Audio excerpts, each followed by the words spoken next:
Welcome back to It's Called Football as we recap all the action that took place on Matchday 5 in the Premier League.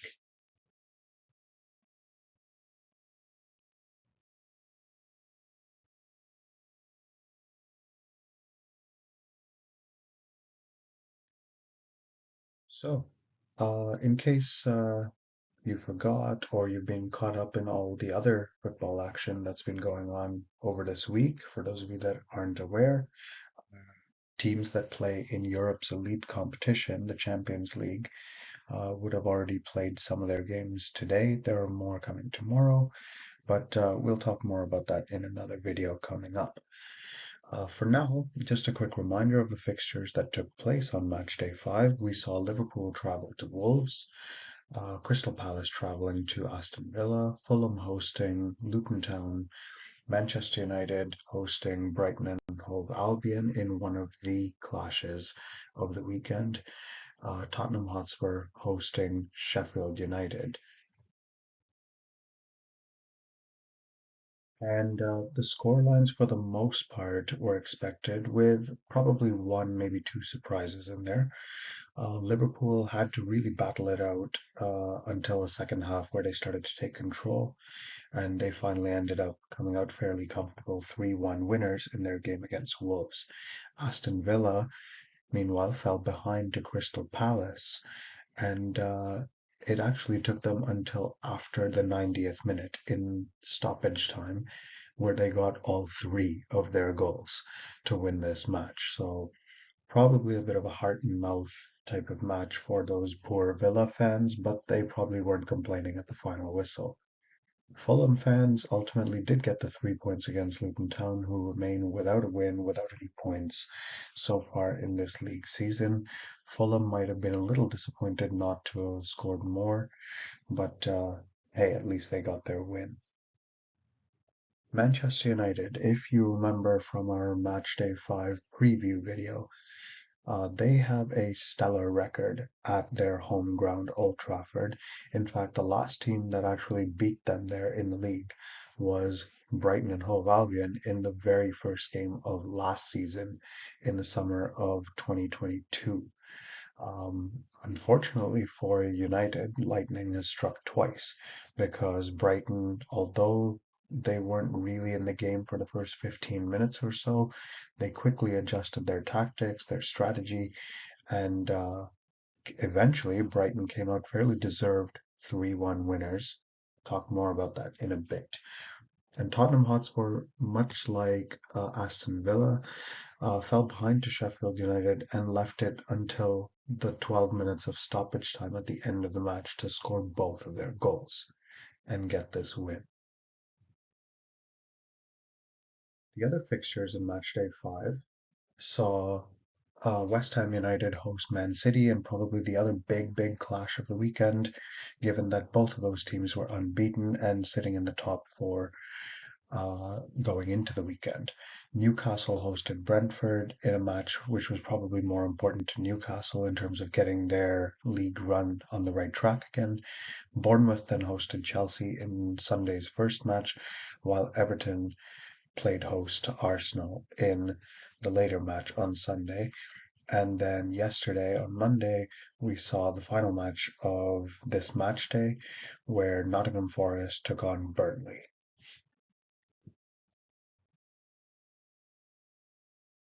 As probably people might have expected, Manchester City did end up winning the match against West Ham, although they did have to work for it, much like Liverpool had to against Wolves. But City did eventually look very convincing as they ran away with the victory. Newcastle needed a penalty in order to get past a very stubborn Brentford, and probably correctly, Newcastle had a second penalty kick disallowed, or the decision was overturned. However, Newcastle did hang on for all 3 points as they got their victory, and their season now looks to be, at least at the moment, back on track. Bournemouth then surprised people with a very dogged display. Chelsea came very close to scoring, but so did Bournemouth, and ultimately they cancelled each other out, and we saw the first nil-nil draw of this Premier League season. It has taken 46 matches to get to the first goalless draw, which is a joint record with a couple of seasons ago. Arsenal have had a terrible record at Everton, as we did mention in our preview video for this match day. In fact, it has been 6 years since Arsenal last managed to beat Everton at this ground, despite the fact that Everton have not necessarily been a very strong side in recent years. However, this time Arsenal did manage to finally break that little bit of a curse or that mental block, if you want to call it that. And they managed to not only win, but stop Everton from scoring altogether and got a valuable away clean sheet. Nottingham Forest and Burnley played a quite thrilling game. Both goals were fantastic. Highly recommend you check out the highlights if you haven't already watched them. Promise you won't be disappointed. But ultimately, those two cancelled each other out, and Burnley now have their first point in the Premier League this season.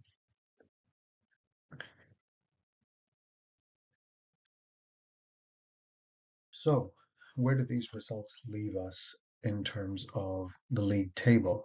Well, Manchester City maintained their perfect start, 5 wins out of 5 games, a healthy goal difference, and 2 points clear of the chasing pack. Tottenham Hotspur and Liverpool, although tied on goal difference, stay in their current positions of second and third purely because Spurs have scored one more goal than Liverpool have. Okay, so those three maintain their spots. Arsenal and Brighton both move up a spot due to the fact that both of them won while West Ham lost and have now fallen just slightly behind the rest of the first 5 teams in the table. Arsenal will be thrilled to be back in the top four just before they go into European fixtures themselves this week and ahead of a big match next weekend, which we'll talk about in our Matchday 6 preview video. Aston Villa have moved up with their late comeback win against Palace, and Palace dropped down to ninth where they were previously seventh. Nottingham Forest, although they didn't win their game at home and might be disappointed, the draw was enough to move them up to eighth from 10th, which was where they were at the end of the last match day. Fulham, meanwhile, have done well. They've broken into the top half as well. They will be pretty happy with that. And as for the bottom half, Brentford have now dropped into the bottom half of the table, although just barely. Newcastle were in 14th, and their win has moved them a couple of spots, although they'll be disappointed to still be in the bottom half. They know they have work to do. Manchester United and Chelsea, those are the big ones. Teams that are used to being comfortably in the top half of the table are right now firmly in the middle of the table, in fact, edging towards the lower end. Those points tallies, Manchester United with 6 and Chelsea with 5, are not where either of those clubs would want to be 5 games into the season. And at the moment, things are looking a little bit grim for both of those sides. Bournemouth's match and Wolves' result as well means that they've switched spots after this match day, where Bournemouth, with their valuable point against Chelsea, have now gone ahead of Wolves on goal difference because of Wolves losing to Liverpool. Sheffield United, with their defeat, remain unchanged because Everton also lost their match, meaning that those two maintain their spots. And Burnley getting their first point of the season means they finally have liftoff from the bottom spot in the table, in where Burnley go into 19th, and Luton Town now remain the only side to have lost every match they've played so far and are now firmly in 20th place. And remember again that Luton and Burnley were supposed to play each other in match day 2. That fixture was postponed, so both those sides have played one fixture fewer than the rest of the league. That fixture has been rescheduled to come up in a couple of weeks, and we will update you once it's played.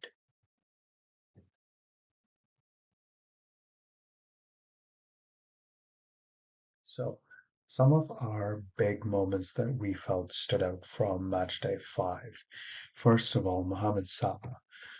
for Liverpool. He has been their talisman for a few years now, an undoubted legend for the Reds.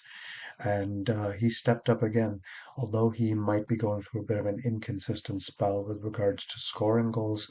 He turned provider and set up all three of Liverpool's goals in their match against Wolves. Another player who had a very good match day is Manchester City's new signing, Jeremy Doku, the Belgian, who scored City's first goal against West Ham, as shown in that picture on your screen, where he curled it very nicely past the West Ham keeper into the far corner for his first goal for the citizens. Chelsea's woes continue.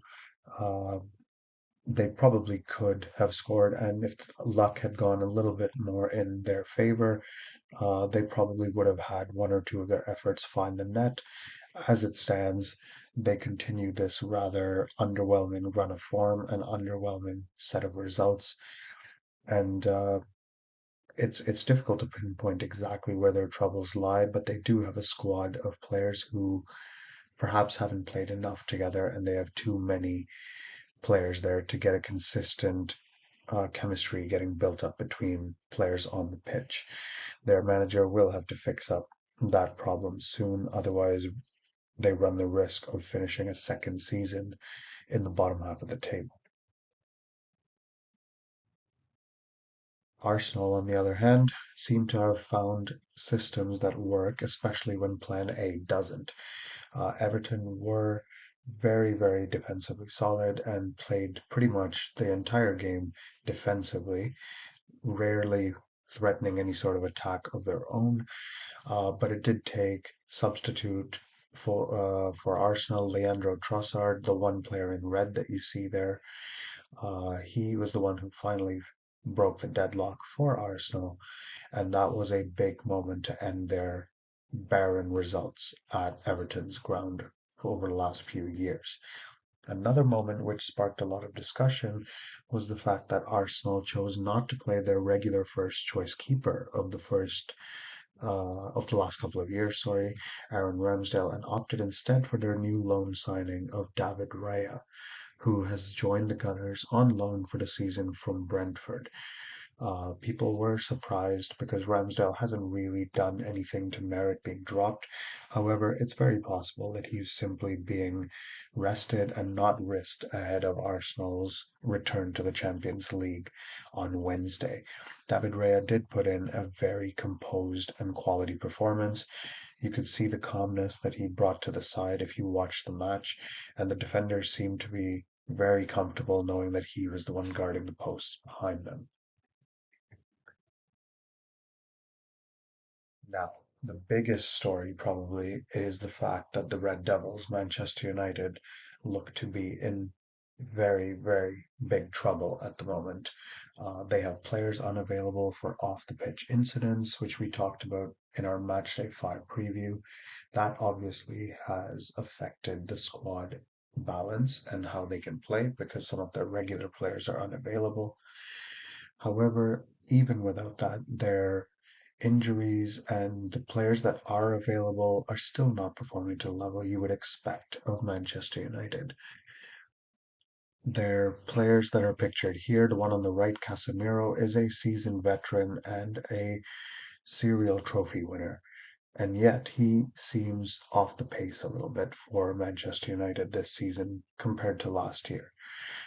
Their defenders as well seem to be just a step or two behind the pace of every match, and their recent defeats now to Brighton and Arsenal before that suggest that there are major issues that need sorting out. Obviously, those players are not the only culpable ones. This is a team effort, and it's a problem for their manager. It's not really certain how he fixes this issue and how long it might take, but the fans are getting impatient, and this is not something that they're used to.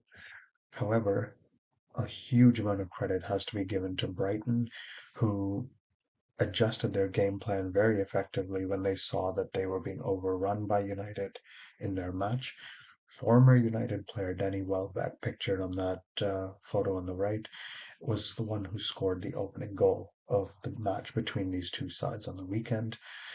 He's scored quite a few times now against them and come back to haunt Manchester United, this time obviously starting the path for Brighton to win this game.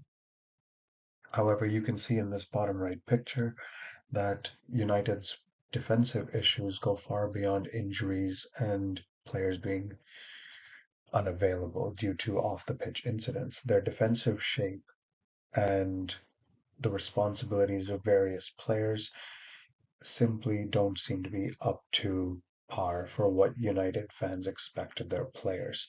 Brighton found it fairly easy to pick United apart, especially in the second half.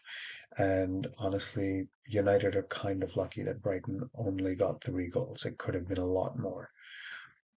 They have their goalkeeper to thank for a couple of saves that kept them in this match, but ultimately, that's not something that Manchester United should be relying on. One thing is for certain, Manchester United's coach, the one on the left, Eric Ten Hag, has a lot of work to do, while Brighton's manager, who you can see celebrating on his knees there, Roberto De Zerbi, has done a fantastic job since he came in as Brighton manager last year. He's implemented a style which is so difficult to combat even by the top sides. Um, the best sides in the league have had a very, very, very torrid time trying to defend against this Brighton side or break them down. So they will be a threat to almost anybody they come across, whether it's in Europe, whether it's in England. Uh, it remains to be seen how far Brighton can keep this up and how far they can go. Don't rule them out from pushing for that top four spot and maybe an outside shot at a title challenge. We'll see, I guess, in the coming weeks and months. But for now, I think that is where we are going to leave you. For those of you that are familiar with the Champions League and the Europa League and the rest of the European competition matches, I hope you've been enjoying them today and tomorrow and Thursday when they happen. We will be back very soon with a preview looking ahead to Matchday 6. But for now, this is where we leave you, except for going over how we did in our predictions. Now, I did think that Liverpool would have a little more of a comfortable time, but they perhaps had a little bit more work to do than I expected. They still ended up coming out victorious. Aston Villa, I did predict them to beat Palace. I did say it was going to be a close match, and it was close. The scoreline doesn't quite tell the story, obviously. Fulham, I thought would have a more comfortable time. Turns out Luton fought a little bit more than that. Manchester United, like we've spoken about at length already, obviously not living up to expectations. Spurs, I thought would have a much easier time than they ended up doing, but ultimately got their victory.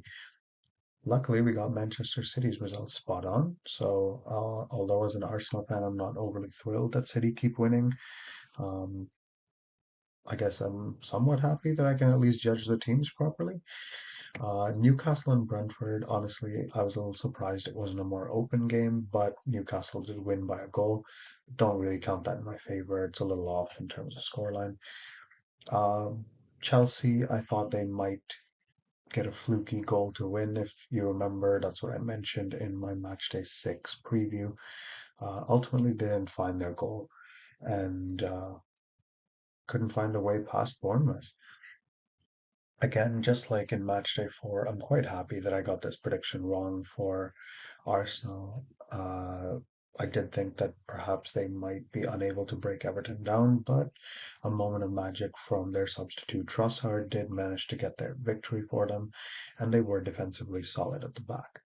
And Forest, I guess Burnley, credit to them. They did manage to hold their own, and they had a moment of quality to keep themselves in the game, ultimately held on for a point. So we didn't do so great with our predictions this week, maybe, but you know what? The league never fails to entertain. So keep enjoying it for those of you that might be new. Hopefully, there's been enough to kind of hook you into the league and get you watching not just one team, but maybe multiple teams. But keep enjoying the football and Leave us a comment. Were there any results that surprised you? Are you expecting any results from upcoming games? Any players to shine? Maybe teams to drop form or pick up form? Let us know in the comments. Please don't forget to like the video and subscribe to the channel and share with other people.